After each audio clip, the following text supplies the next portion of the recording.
नमस्कार. मालिकेच्या आजच्या भागामध्ये आपल्याला पाहायला मिळणार आहे की इकडे अद्वैत आता आलेला असतो आणि तो कलाला शोधत असतो, परंतु कला काही त्याला रूम मध्ये दिसत नाही.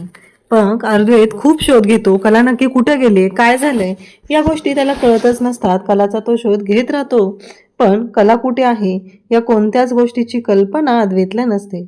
अद्वैत तिला शोधतोय आणि म्हणतो की ही रागवली का माझ्यावरती, माझ्याकडून काही चुकलंय का सकाळी, असं अद्वैतच्या डोक्यात सुरू झालेलं असतं. आणि अद्वैत त्या गोष्टींचा विचार करू लागतो. मग इकडे अद्वैत म्हणतो की मी खरेला फोन करून बघतो. तो कलाला फोन लावतो, पण कलाचा फोन लागत आहे, पण कला काही फोन उचलत नाही. अद्वैतला काळजी वाटायला लागलेली असते, नक्की काय झालं असेल, खरे एवढी का रागवली. आता लक्षात आलं माझ्या की मी सकाळी नाश्ता घाईत करून गेलो ना, म्हणजे पण गिफ्ट आणायचं होतं ना, काउन्सलरने सांगितलेलं होतं. इकडे कला मात्र बेशुद्ध असते. तिला काही माहिती नसतं की काय घडतंय, काय घडत नाहीये, कोणत्याच गोष्टीची कल्पना नसते. आणि कला मात्र या सगळ्या गोष्टी ज्या आहेत त्या थोड्याशा वेगळ्या पद्धतीनं चालू झालेल्या असतात. आणि त्याचबरोबर इकडे कला आहे ती बेशुद्ध पडलेली असते. अद्वैत मात्र शोधाशोध घेत असतो, करत असतो, पण हाती मात्र काहीच लागत नाही. इकडे अद्वैत तिला फोन करतोय, फोनवर फोन चालू असतात आणि कलाचा फोन काही उचलला जात नसतो. अद्वैतला आता काळजी वाटायला लागलेली असते, कारण कलाचा फोन तिथेच टेबलवरती असतो आणि कलाला अद्वैतला माहीतच नाहीये, कला काही फोन उचलत नाहीये. अद्वैत म्हणतो नक्की कुठे गेली असेल ही, खरे कुठे गेली असेल, काय झालं असेल तिच्या बाबतीत, असे अनेक प्रश्न अद्वैतला पडलेले असतात. आणि अद्वैत त्याच गोष्टींचा शोध घेत असतो. आणि त्याच वेळी तो म्हणतो की नाही, मला ना नक्की वेगळं काहीतरी विचार केला पाहिजे. असं म्हणत तो म्हणतो की मिसेस खरेंना मी कॉल करतो. मग इकडे संगीताला अद्वैत कॉल करतो. संगीता कपडे वाळत घालत असते, तिचं काही लक्ष नसतं, तिच्या लक्षात येत नाहीये की नक्की कोणाचा फोन आलेला आहे. म्हणून संगीता आहे ती म्हणते की हा कोण बोलतंय, 1 मिनिट थांबा. तेव्हा ते म्हणतात की खरे आहेत का, नाही खरे आले का. तेव्हा ती म्हणते की तुम्हाला कोणते खरी पाहिजे. तेव्हा अद्वैत म्हणतो की अहो मी अद्वैत चांदेकर बोलतोय. तेव्हा संगीता म्हणते हा जावई बापू बोला ना. अहो तुमची खरे नाही आलेली इथं, नक्की काय झालंय जावई बापू, सगळं ठीक आहे ना. आता संगीताला काळजी वाटायला लागली आहे, सगळं ठीक तर असेल ना, काही प्रॉब्लेम झाला नसेल ना. या सगळ्या गोष्टींचा विचार संगीताच्या डोक्यात सुरू झालेला असतो. आणि संगीता अद्वैतला म्हणत असते, अद्वैत म्हणतो की नाही हो, काय माहित नाहीये कुठे गेली, मी आल्यापासून शोधतोय तिला, पण ती काही मला सापडतच नाहीये, मला वाटलं तुमच्याकडे आली असेल, पण मी बघतो कुठे आहे. तर आणि मग संगीता म्हणते तुम्ही फोन लावा. तर अद्वैत म्हणतो मी फोन पण लावलाय, पण ती फोन उचलत नाहीये. तेव्हा संगीता म्हणते अहो असेल तिथंच कुठेतरी, असेल, येईल ती. संगीताला अद्वैत सांगतो की चालेल, मी पाहतो ती कुठे गेली, नक्की काय झाले, आणि तुम्हाला कळवतो, असं अद्वैतनं संगीताला सांगितलेलं असतं. संगीता मात्र म्हणते की ठीक आहे, मीही तिला फोन करते आणि चांगली खडसावते. तेव्हा अद्वैत म्हणतो की हो चालेल. आता अद्वैतने काळजीने फोन केलेला आहे आणि मग अद्वैत फोन ठेवतो. आता अद्वैत म्हणतो की नक्की कुठे असेल, आता खाली जाऊन पाहतो, किंवा खरे नक्की कोणत्या प्रॉब्लेममध्ये तर अडकली नसेल ना. म्हणजे मी जसा खरेला शोधतोय तसं खरेला पण माझी गरज असेल का, मग तिने कुठे चिठ्ठी ठेवली आहे का, हा विचार करत अद्वैत आता निघालेला असतो. अद्वैत शोध घेत असतो नक्की काय झालेलं आहे, गोष्टी कशा पद्धतीने घडत आहेत, या कोणत्याच गोष्टीबद्दल काहीच कळत नसतं. मग अद्वैत आता कलाला शोधत बाहेर पडतो. म्हणतो की नाही, इथे कुठे चिठ्ठी ठेवलेली नाहीये, म्हणजे खरे नक्कीच कुठेतरी प्रॉब्लेममध्ये असणार आहे. अद्वैत धावतच जिना उतरत असतो की खरे खरे करत तो ओरडतच बाहेर येत असतो. त्याला असं वाटलेलं असतं की कला ही आतमध्ये असेल, म्हणून तो रूममध्ये गेलेला असतो. पण जेव्हा आता कला तिथं नाही हे कळल्यावर तो खाली येतो आणि रजनीला विचारतो, काकी खरेला पाहिलंय का. रजनी म्हणते नाही रे, आम्ही आत्ताच आलोय, बाहेर गेलेलो होतो, आत्ताच आलोय. तेव्हा रोहिणी मात्र मजा मारत असते. रोहिणीला खूप भारी वाटत असतं, म्हणजे शोध शोध, अरे तू तुझ्या खरेला शोध, पण जेव्हा ती तुला सापडेल ना, तेव्हा तिची अवस्था बघून मात्र मजा येणार आहे, मला मात्र भारी वाटणार आहे. मग अद्वैत आबांकडे येतो. आबांना विचारू लागतो की खरे कुठे आहे. आबा म्हणतात की अरे नाही माहिती, असेल इथंच कुठेतरी. मग अद्वैत म्हणतो की ठीक आहे, मी पाहतो. मग अद्वैत बाहेर येतो, शोधाशोध करू लागतो. नक्की कला कुठं गेली आहे या गोष्टी त्याला कळतच नसतात. आणि त्यासोबतच अद्वैत जो आहे तो कलाला शोधत बाहेर आलेला आहे, परंतु कला इकडे बेशुद्ध पडलेली असते. कलापर्यंत काही अद्वैत पोहोचत नसतो. खरं तर कलाला अद्वैतची खूप गरज आहे. अद्वैतने तिला जर तिथून बाहेर काढलं तरच ती शुद्धीवर येऊ शकते. हे मात्र कलाला तिथे कलाच्या बाबतीत घडत आहे. अद्वैत बाहेर येतोय, अगदी तुळशी वृंदावन जिथं आहे तिथे येऊन फोन करतो, म्हणजे तिथून आउट ऑफ काही अंतरावर आहे. आणि अद्वैतला जाणवतं की कलाचा फोन इथेच कुठेतरी वाजतोय. मग अद्वैत विचार करू लागतो की हे सगळं काय होतंय, असं का घडतंय, नक्की खरे कुठे आहे, असे अनेक प्रश्न अद्वैतला पडलेले असतात. आणि तेव्हा मात्र अद्वैत जो आहे तो विचार करत असतो. मग कुठे आहे, तेवढ्यात आबांना आठवतं. आबा म्हणतात, अरे अरे रे, मी कसं कसं विसरलो, मला माहिती होतं, थांबा मी आलोच. कारण कला त्यांना म्हणालेली होती की मी आउट हाऊसमध्ये जाते आबा, आउट हाऊसमध्ये मी तिथे काम करत बसते, कारण गिफ्ट आणायचं होतं. तर आत्ता मी नाही जात, कारण कलाचा मूड गेलेला असतो. पण चांदेकरसाठी गिफ्ट तर दिलंच पाहिजे, हे मात्र बोलणं असतं. आणि म्हणूनच कला आउट हाऊसमध्ये गेलेली असते. आबा तिथे येतात आणि आबा सांगू लागतात की अरे अद्वैत, मी विसरलो तुला सांगायचं, कला आउट हाऊसमध्ये जाते म्हणून सांगून गेली होती मला. तेव्हा आबा म्हणतात की आउट हाऊसमध्ये असं म्हटल्याबरोबर अद्वैत म्हणतो की चालेल. तरीच मी म्हणतोय की हिचा फोन आउट हाऊसच्या बाजूने वाजलेला मला ऐकायला का येतोय, असं अद्वैत बोलत असतो. आबा म्हणत असतात की हो. इकडे रोहिणी मात्र मजा घेत असते. रोहिणी म्हणत असते, आता घरी मजा येणार आहे. जेव्हा ही आउट हाऊसच्या दिशेने जाणार आणि तिथं ही कला जी आहे बेशुद्ध पडलेली असणार, तेव्हा मात्र मला खरी वाटणार आहे, गोष्टी माझ्या बाजूने घडत आहेत आणि मी त्या घडवून आणत आहे, असं तिचं बोलणं चाललेलं असतं. आणि तेव्हा मात्र तिने म्हणत असते की नाही, काही झालं तरीही हे जे काही चालू आहे ना, हे मला भारी वाटत आहे. जेव्हा अद्वैत तिथं पोहोचलेला असेल तेव्हा त्याची खरे जे आहे, ज्या अवस्थेत आहे ते पाहून त्यांचं तोंड पाहण्यासारखं झालं असणार आहे. पण त्याहीपेक्षा मजा मला येणार आहे, असं रोहिणीचं वागणं असतं. म्हणजे किती एखाद्याने कपटी असावं, एखाद्याच्या जीवावर उठलेली असते. मग अद्वैत आउट हाऊसकडे येतो, पाहतो तर काय बाहेरून कडी असते. अद्वैतला धक्का बसतो, असं कसं झालं, बाहेरून कडी कशी काय लागलेली, आणि खरे आतमध्ये आहे आणि खरेला असा त्रास होतो. मग अद्वैत पॅनिक झालेला असतो, कासावीस होतो, काय झालंय नक्की. आणि मग तो रजनीला सांगतो की रजनी काकी पटकन पाणी आण. मग रजनीला त्याने पाणी आणायला पाठवलेलं असतं. रोहिणी तिथे त्यांनी म्हणते, काय झालं कलाला, ती अशी का पडलेली आहे, असं रोहिणी म्हणत आहे. तेव्हा मात्र सगळेजण तिथं असतात. रोहिणीला मात्र मजा येत आहे, रोहिणीला भारी वाटत आहे की चला, म्हणजे आपला डाव यशस्वी झालाय. ही माझ्या मुलाच्या जीवावर उठते ना, माझ्या मुलाच्या बाबतीत कटकारस्थानीचे चालू आहेत ना, त्याचं कुठलाच डाव यशस्वी होऊ देत नाहीये ना, तर मग असंच केलं पाहिजे, असं तिचं म्हणणं होतं. आणि तिने त्या पद्धतीने वागलेली सुद्धा असते. आणि इकडे आता अद्वैत कलाला उठवत असतो, त्याचबरोबर रजनीने पाणी आणलेलं असतं. आबा म्हणत असतात की हे असं कसं झालं, ही तर आतमध्ये होती, मग बाहेरून दरवाजा कोणी बंद केलेला आहे. तेव्हा आबा म्हणतात की अद्वैत चल, तिला आधी बाहेर घेऊन चल हवेला, त्याशिवाय तिला बरं वाटणार नाहीये, असं आबांचं म्हणणं असतं. मग अद्वैत कलाला उठवतो, तिला सावरतो आणि तिला आता बाहेर घेऊन जातो. मग घरात आतमध्ये आणलेलं असतं. कला पण वेड्यासारखी आउट हाऊसमध्ये काय काम करत बसलेली असते.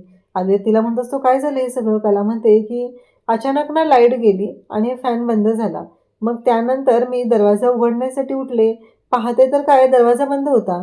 मी सगळ्यांना आवाज दिला, पण माझा आवाज कोणापर्यंतच पोहोचलेला नव्हता, असं कला सांगत असते. मग मला माहिती आहे ना, मला खूप गुदमरल्यासारखं झालं आणि मी तिथे बेशुद्ध पडले, असं इकडे कलाने सांगितलेलं असतं. तेव्हा आबा म्हणतात, पण हे असं कसं झालं. अद्वैत म्हणतो, तू आउट हाऊसमध्ये होतीस, मग आउट हाऊसचं डोअर कोणी बंद केलं, हे बोलणं चाललेलं असतं. सगळेजण विचार करत असतात, नक्की काय झालेलं आहे, आउट हाऊस नक्की कोणी बंद केलं असेल, हा विचार चालू असतो. तेवढ्यातच संगीताचा कॉल येतो. अद्वैत संगीताचा फोन उचलतो. संगीता विचारत असते, काय झालं हो, मग इतके फोन करते, ती उचलतच नाहीये, नक्की कुठे आहे ती, काय झालं असेल, असे प्रश्न संगीताला पडलेले असतात. आणि संगीता मात्र अद्वैतला विचारत असते. त्याचवेळी रोहिणी आणि त्याचबरोबर रजनी आणि अनामिकाला तर खूपच भारी वाटत असतं, कारण ज्या गोष्टी घडत आहेत त्या गोष्टींचा आनंद अनामिकाला घ्यायचा असतो. इकडे संगीता पॅनिक झालेली असते, तिला काळजी वाटत असते. अद्वैत म्हणतो की अहो, तुमची मुलगी कशी आहे तुम्हाला माहिती आहे ना, किती वेंदळी आहे ते. अहो, इथेच होती आउट हाऊसमध्ये जाऊन बसलेली, बोलवलं तिला. आणि मग संगीता म्हणते, द्या तिच्याकडे फोन, मी खडसावते तिला. तेव्हा अद्वैत म्हणतो की त्याची काही गरज नाही आहे, तुम्ही त्यासाठी मला नेमले की नाही, मी आहे इथं, मी बघतो तिला, खडसावतो. तर इकडे संगीता म्हणते, चांगले 2 रट्टे दिले पाहिजेत तिला, कारण संगीताला काळजी वाटत असते आणि आईची माया, काळजी हे या बोलण्यातून दिसत असतं. त्याचबरोबर अद्वैत कलाला विचारतो, पण मला एक सांग खरे, तू आउट हाऊसमध्ये बसली होती, मग बाहेरून कडी कुणी लावली, कारण ॲटोलॉक असेल तर आपण समजू शकतो की असं काहीतरी झालं असेल, पण बाहेरून कडी लावलेली होती, मग हे कोणी केलं, हे सगळं बोलणं चाललेलं असतं. अद्वैत म्हणत असतो. रोहिणी मात्र शांतपणे तिथं उभी असते. आणि तेव्हा मात्र इकडे अंजू येते आणि अंजू म्हणू लागते की मी लहान तोंडी मोठा घास घेते, पण मी रोहिणी मॅडमना आउट हाऊसच्या दिशेने जाताना पाहिलं होतं. हे तिनं सांगितल्याबरोबर इकडे अद्वैतच्याही लक्षात आलेलं असतं. जेव्हा रूममध्ये आग लागलेली होती तेव्हा सुद्धा इकडे अद्वैत आणि कला यांना संपवण्यासाठी हे सगळं केलं जातंय असं कला म्हणालेली होती. परंतु अद्वैत तेच विचार करत असतो. अद्वैत म्हणत असतो की खरे आठवते का तुला मागच्या वेळेस तसंच झालं होतं, नक्की काय झालं असेल. आणि मग कला म्हणालेली असते की माझ्या जीवावर कोणीतरी उठलंय. या घरातलं असं कोण आहे की जी व्यक्ती माझ्या जीवावर उठलेली आहे. आता अंजूने त्या क्षणी सांगितलेलं असं की या सगळ्या गोष्टी ज्या आहेत त्या रोहिणी मॅडम तिकडे गेलेल्या होत्या, म्हणजेच रोहिणीने दरवाजा लावलेला आहे. इनडायरेक्टली अंजूने असं बोललेलं असतं. परंतु आता मात्र इकडे घरातले सगळेजण विचार करत आहेत की हे काय झालेलं आहे. आता रोहिणीला मात्र कळायचं बंद झाले, कारण तिने जी काही माती खाल्लेली आहे ती मात्र सर्वांच्या समोर येत आहे. सगळ्यांनाच कळत आहे की रोहिणीने नक्की काय कांड केलेलं आहे. रोहिणी म्हणते काही काय बोलतेस का तू वेंदळीस, मी कशाला करेल हे सगळं. आणि तुला माहिती आहे का काय बोललीस ती तू माझ्यावर आरोप करतेय. आणि घरातल्या सर्वांना रोहिणी म्हणू लागते की तुम्ही सगळेजण माझ्याकडे रागाने बघताय, हिच्या सांगण्यावरून तुम्ही मला दोष देताय असं रोहिणी बोलत असते. तेव्हा आबा म्हणतात की शांत व्हा सगळेजण.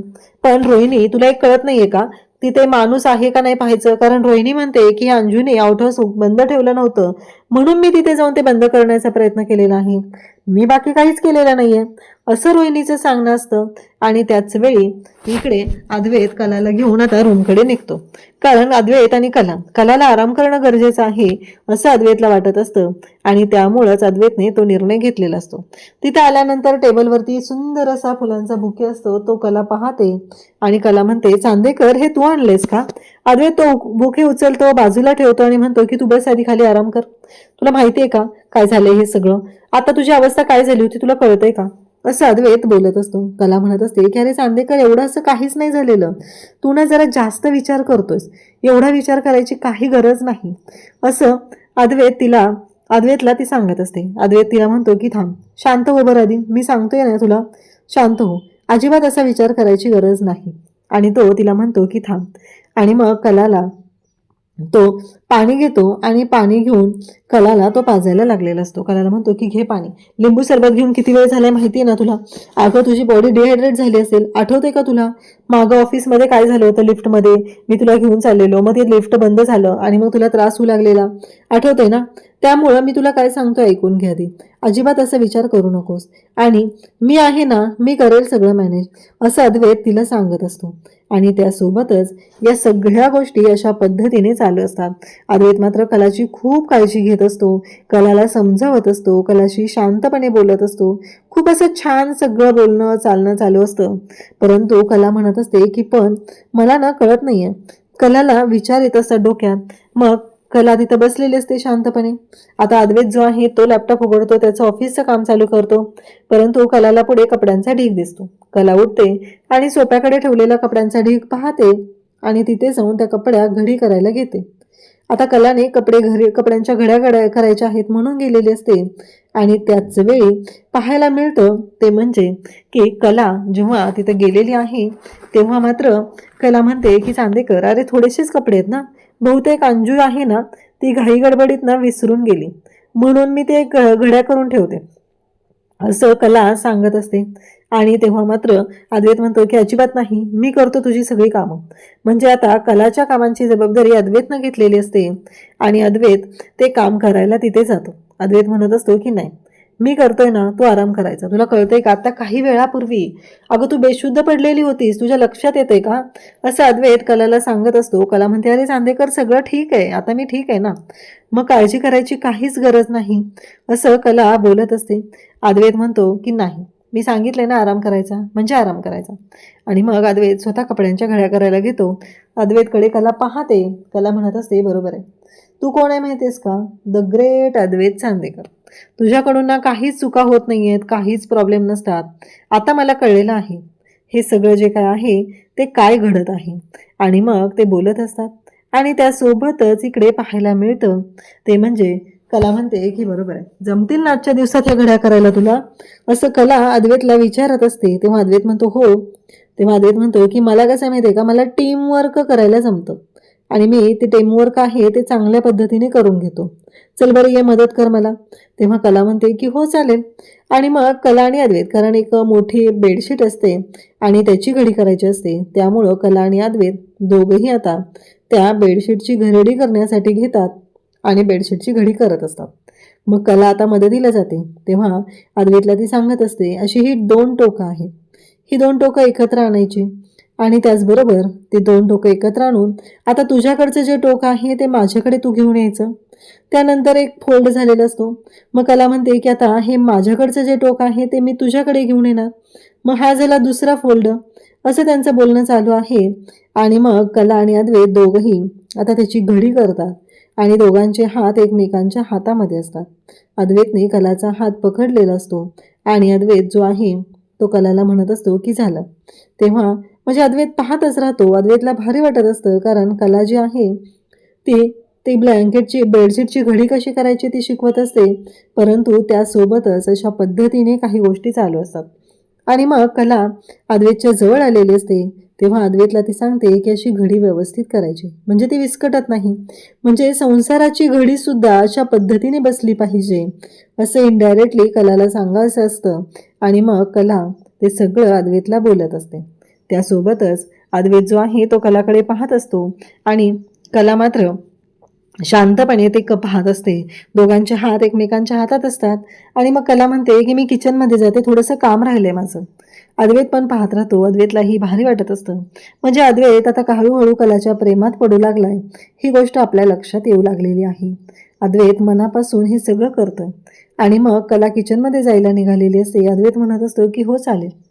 दोघंही एकमेकांच्या प्रेमात हरवून गेलेले असतात. दोघांनाही छान वाटत असतं की आपलं हे जे काही चालू आहे, कारण आता काउन्सिलर जेव्हापासून त्यांच्या आयुष्यात आलेलं आहे तेव्हापासून तर त्यांचं आयुष्य हे छान पद्धतीने चालू आहे. प्रत्येकजण दोघंही एकमेकांची साथ देत असतात, एकमेकांना मदत करत असतात, छान पद्धतीने एकमेकांना सांभाळून घेऊन ते राहत असतात. हे सगळं छान असं चालू आहे. परंतु अद्वैतने कलाचा हात हातात धरलेला ही गोष्ट त्याला आठवत असते आणि त्यालाही खूप छान वाटत असतं. आणि त्यासोबतच कलासुद्धा अद्वैतकडे पाहून हसून आता किचनमध्ये गेलेली असते. अद्वैत आणि कलाच्या बाबतीत हे सगळं घडलेलं आहे. आता कलालाही कळलेलं आहे की तिच्या जीवावर कोणीतरी उठलेलं आहे आणि त्याचवेळी अद्वैतला सुद्धा कळलेलं आहे की खरेच्या आयुष्याबाबतीत काहीतरी घडतंय, म्हणजे मागेही मला खरेने सांगितलं होतं. तिला असं वाटत आहे आणि पडदे जळलेले होते, हे सगळं घडलेलं होतं. सरप्राईज तर आबांनी केलं होतं प्लॅन, पण हे सगळं करणारी व्यक्ती कोण होती? आज तर सरळ सरळ अंजूने नाव सांगितलेलं असतं. तर आता कलाही त्या गोष्टींचा विचार करते. उद्याच्या भागात आपल्याला पाहायला मिळतं की सगळेजण हॉलमध्ये बसलेले असतात. अनामिकाच्या बाबांचा कॉल आलेला असतो. अनामिकाने तो कॉल स्पीकरवरती टाकलेला असतो आणि बाबा म्हणत असतात की अगं जावई बापू आहेत का तिथं, दे बरं त्यांच्याकडे, खूप दिवस झालं बोलणं झालेलं नाहीये. आणि इकडे सोहम जो आहे तो फोन मागत असतो, तो बोलायला तयार असतो. अनामिका मात्र फोन घेते आणि उठते आणि म्हणू लागते की नाही तो बाहेर गेलाय, मग नंतर मी सांगेल त्याला करायला. अनामिकाचं हे बोलणं ऐकून तिथं अद्वैत, कला, रजनी, त्याचबरोबर आबा, सोहम या सगळ्यांना धक्का बसलेला असतो की ही अनामिका असं का वागत आहे. ते सगळेजण विचार करत असतात की असं काय घडलं म्हणून ती सोहमच्या बाबतीत असं वागते. हा प्रश्न सगळ्यांना पडलेला असतो. परंतु इकडे आता घडत असतं ते मात्र वेगळंच असतं. बाबा मात्र इकडे मागं लागलेले असतात, पण अनामिकाने फोन दिलेला नाही. ही गोष्ट मात्र सोहमच्या सुद्धा चांगलीच लक्षात आलेली असते. आणि मग कला अद्वैत ही त्याच गोष्टींचा विचार करत असतात. त्यानंतर इकडे पाहायला मिळतं अद्वैत जो आहे तो कलाकडे पाहत असतो. अद्वैत आणि कला आता रूमकडे निघालेले असतात. राहुल आहे तो फोनवर बोलत आहे. राहुलचं फोनवरती बोलणं चाललेलं असतं. राहुल फोनवरती म्हणत असतो, कशी आहे माझी पूजा, चालू आहे ना सगळं व्यवस्थित. आणि त्याचबरोबर हे सगळं जेव्हा घडत आहे आणि त्याचबरोबर हे जेव्हा चालू आहे तेव्हा मात्र कला आणि अद्वैत तिथून निघालेले असतात. तो म्हणत असतो, माझी पूजा ठीक आहे ना, नाही सगळं व्यवस्थित चालू आहे ना तिचं, तिची काळजी घ्या बरं का व्यवस्थित, अजिबात तिला काही कमी पडता कामा नये, असं तो बोलत असतो. आणि मग नाही तर त्या पूजाला संपवायला वेळ लागणार नाही, हे त्याचं बोलणं चाललेलं असतं. आणि नेमकी कला आणि अद्वैत राहुलच्या रूमच्या बाहेर उभे असतात.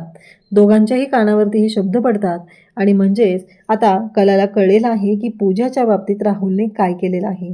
आता पूजाला सोडवण्यासाठी कला नक्की काय करणार आणि अद्वैत तिची साथ कशी देणार हे आपल्याला पाहायला मिळणार आहे. अशाच अपडेटसाठी चॅनलशी कनेक्ट राहा. थँक्यू.